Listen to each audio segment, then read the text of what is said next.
今日はね、バナナとそのホットケーキミックスを使っておやつを作るね。おやつ作る？そこについてるね、おやつじゃないんだよね。じゃあ作るね。混ぜて作る？混ぜて作るよ。料理作ってこれも作る？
今日はね、ホットケーキミックス使ってオムレットを作ったよ。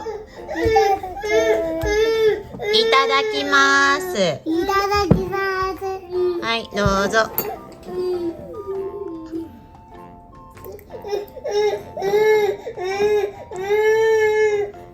どう？おいしい？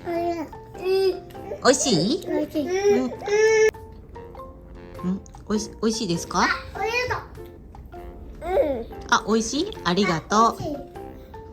パパまだちょっと風邪気味さんで寝てるから後で食べてもらうね。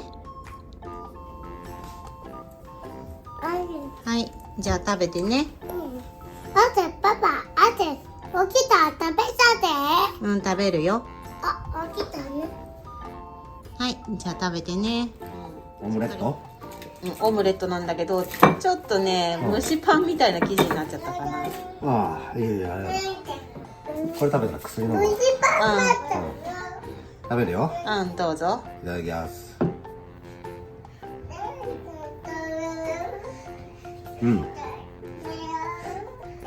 蒸しパンだな。蒸しパンの甘いバージョン。なんて例えていいかわからん。蒸しパンの中にクリームを入れた薄い生地。まあそのままだね。ありがとう。はい。美味しいよ。